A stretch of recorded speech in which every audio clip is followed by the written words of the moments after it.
Voici ma nouvelle Volkswagen GTI de 2012 âgée de 14 ou 15 ans. Depuis plus de 10 ans, je rêvais de posséder une Volkswagen et je suis vraiment ravi de réaliser enfin ce rêve d'enfance.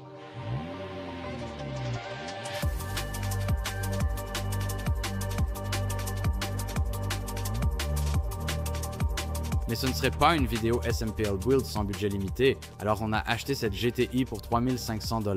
Elle n'était pas dans l'état espéré pour une voiture de rêve. Cependant, elle avait un turbo KO, 4 amélioré, une ligne d'échappement complète et un kit Full Bolton CTS Turbo, donnant un son incroyable et plus de 300 chevaux. Cependant, avec 160 000 miles au compteur, elle a quelques défauts esthétiques. Pare-choc attaché avec des colliers de serrage, anti-brouillard manquant, réflecteur arrière fissuré et peinture qui s'écaille. On va remplacer les feux arrière de cette GTI. Ils viennent d'arriver et sont plutôt cool mais très foncés. J'espère que les nouveaux seront moins foncés. Mais comme vous pouvez le voir, visons les clignotants séquentiels, ce qui est plutôt cool. Quand vous les allumez, ils font cette séquence sympa. Je pense que la fin a été coupée et je n'avais jamais vu ça auparavant. C'est cool, mais je ne suis pas vraiment fan. Elles sont trop foncées. Elles ne ressemblent pas à la GTI de rêve de mon enfance que j'ai toujours imaginé posséder, donc on va les remplacer par celles-ci. Elles viennent directement d'eBay de Chine, donc je vais faire une installation rapide. Je vais vous montrer à quoi elles ressemblent. Et ensuite, on les regardera ensemble. Voilà, c'est le résultat final. On vient de les installer toutes les deux et je trouve que ça rend tellement mieux. Ce sont les feux arrière de rêve que je voulais sur une GTI depuis que je suis gamin, donc je trouve que ça rend vraiment stylé. Je suis ravi de cette modification. Ensuite, on remplacera ce bouton de vitre car il se coince, comme vous pouvez le voir. Il ne devrait pas faire ça. J'ai déjà retiré le panneau de porte. On va le remplacer car il est complètement usé et en train de s'effriter. Celui-ci est fissuré. Tout est démonté. Celui-ci est en train de tomber, donc ici, comme ça s'enclenche. Voilà, le panneau de porte est remonté et l'interrupteur de la fenêtre fonctionne parfait. Comme ça. Encore une chose de réparer, on passe à la suivante. Ensuite, il y a ce vilain répétiteur latéral ici qui a été enfoncé et a cassé cette pièce toute neuve. Donc on va essayer de faire ressortir cette bosse assez facilement.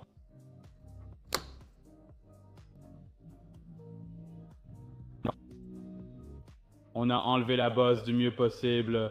Je trouve que ça rend plutôt bien. Nouveau réflecteur et normalement il devrait juste s'enclencher. Donc on va l'aligner. Et voilà, tout neuf, ça a bien meilleure allure.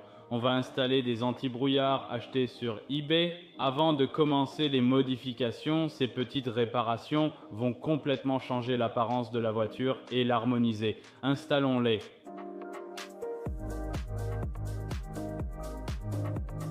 Tout est parfait, neuf et en place. On branche.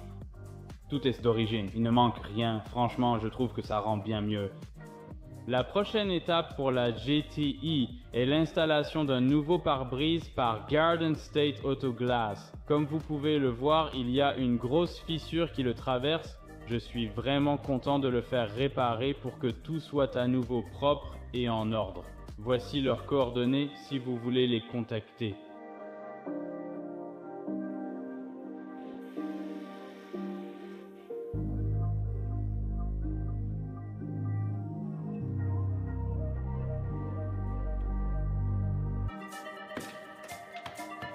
Comme mentionné, des jantes arrivent bientôt. Je suis impatient de les recevoir, de vous les montrer et de vous parler de leur pack jantes et pneus.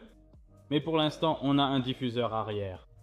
Comme vous pouvez le constater, c'est vraiment impressionnant. On a un splitter à l'avant et juste ici, on a des ressorts courts. Première chose à faire, je pense qu'on va installer ce diffuseur arrière. Le nouveau design est bien plus intéressant et excitant que l'original, assez terne. J'ai hâte de le mettre en place.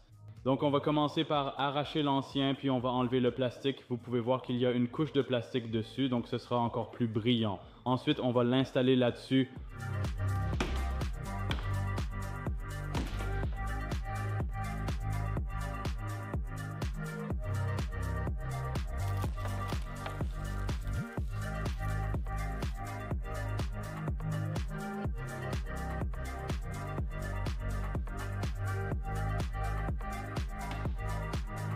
Très bien, on a tout remonté, ça rend vraiment bien. 4 vis pour l'enlever, quelques vis à remettre. C'est facile à installer. C'est l'une de mes modifications favorites. Ensuite, nous avons un splitter avant de chez ECS Tuning. Celui-ci devrait être tout aussi facile à installer. Quelques vis à l'arrière, 4 de chaque côté, on a du ruban adhésif 3M sur les côtés et puis une vis pour maintenir l'avant en place. On va installer ça rapidement, c'est très facile à poser. Vous pouvez le faire vous-même à la maison. Ces pièces abordables améliorent vraiment l'apparence de votre voiture. Merci encore à ECS Tuning de nous les avoir fournies. Contactez-les pour vos pièces Volkswagen GTI ou pour toutes les pièces de voitures européennes requises. Alors, allons-y et installons cette pièce. Elle a vraiment fière allure. On l'a mise ici dans le garage. Cela nous aide à ne pas avoir à sortir le cric. Ça devrait suffire. Pas besoin d'un grand espace pour passer dessous. Installons ça vite. Parfait, c'est en place. On aura de meilleures prises avec plus de lumière plus tard dans la vidéo. Mais pour l'instant, le splitter avant est installé, ça n'a littéralement pris que 20 minutes aussi, mais ça rend vraiment bien, je suis super content de ça. Notre aileron arrière en fibre de carbone vient d'arriver, cette pièce vient d'eBay, ce n'est pas de chez ECS Tuning. Je voulais aussi l'installer dans cette vidéo. Ça rend bien malgré la fissure survenue pendant la livraison, ce qui est vraiment nul. Je vais contacter le vendeur pour trouver une solution, mais en attendant un remplacement, on va l'installer car ça ne se verra pas trop. C'est une petite fissure sur cette vraie fibre de carbone, ce qui arrive parfois. Je suis très satisfait de la pièce, installons-la rapidement. Hors caméra, j'ai mis du ruban adhésif 3M comme vous pouvez le voir ici, sur le devant et à l'arrière, à l'intérieur. Donc, il suffit de le retourner sur le becquet, puis de prendre un petit morceau de 3M, de l'enlever et de le glisser dessus. Ensuite, je peux le mettre en place et tirer sur le 3M pour révéler la partie collante. On va voir comment ça se passe.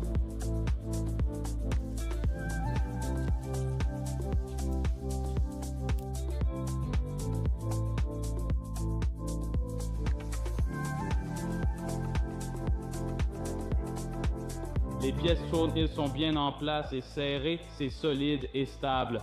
J'espère que ça tiendra bien. Passons à l'installation des ressorts courts ECS sur la voiture.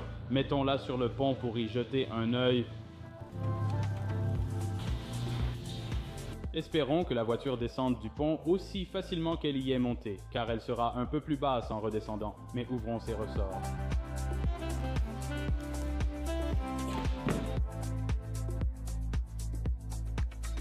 Voici les ressorts courts H et R commandés. Ce n'est pas le kit le plus bas. Il existe une version Super Sport et une version Sport classique. Ceux-ci sont donc intermédiaires. On ne va pas trop rabaisser la voiture à cause des jantes plus grandes de ECS. On a reçu ces superbes ressorts H et R de chez ECS Tuning. Allons-y, commençons l'installation. Un invité spécial va venir nous aider à travailler sur cette GTI aujourd'hui. J'en dirai plus à son arrivée. Je suis impatient, attaquons l'installation de ces ressorts.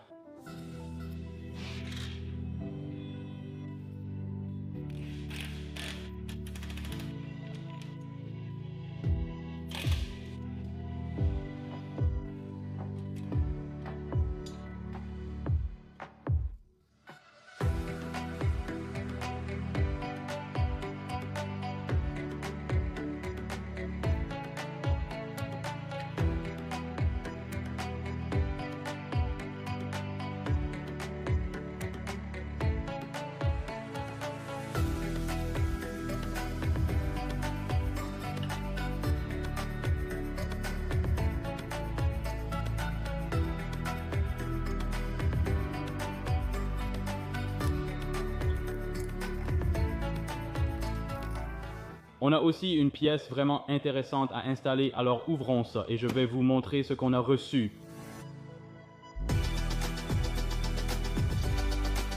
Ce sont les phares style Mark 7.5 pour la Mark 6. Cette voiture va avoir un nouveau look, un avant rafraîchi. J'ai vraiment hâte, je suis super excité. Mettons la voiture sur le pont. Il faut enlever les roues, le pare-choc avant, puis on pourra remplacer les phares. En principe, c'est du plug and play. Voici les phares avant, monte-les.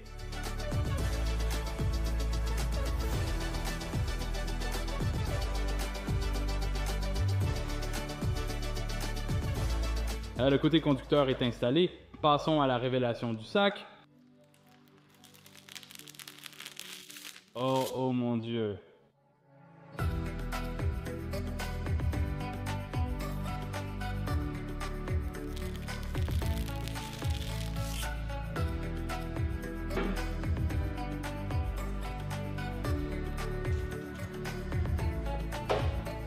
Les phares et les ressorts courts sont installés. On va redescendre la voiture pour vérifier la hauteur de caisse.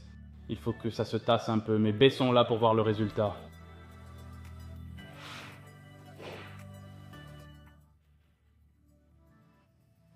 Oh là là, c'est quasiment parfait. C'est exactement la bonne hauteur.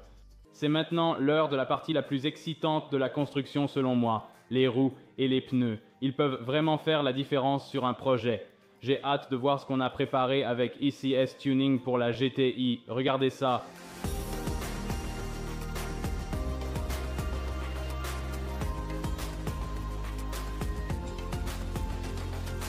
J'ai donc choisi la jante Technoform de 19 pouces. Celles-ci font 19 pouces par 8,5. Elles ont un déport de plus 40 et elles sont en 5 par 112 bien sûr, avec une finition hyper argentée. Elles sont aussi montées avec des pneus Nitto et on a des 235, 35, 19.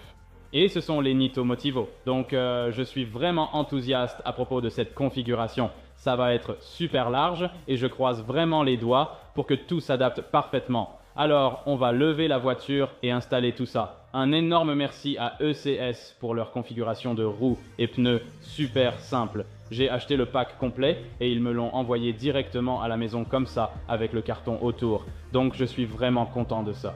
Il y a eu quelques petits coups pendant la livraison, mais c'est comme ça. Parfois, il faut faire avec.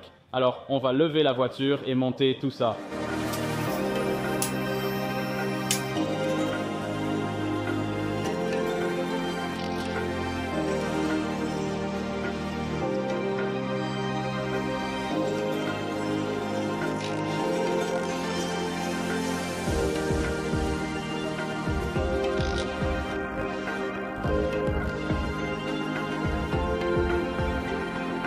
Je pense que ces jambes d'origine GTI vont un peu me manquer juste parce qu'elles sont tellement emblématiques. Elles ne sont pas très jolies, mais je les apprécie. Elles sont uniques. Honnêtement, on ne peut pas trouver mieux que celle-ci. Découvrez sans attendre la GTI, le projet de rêve d'enfance.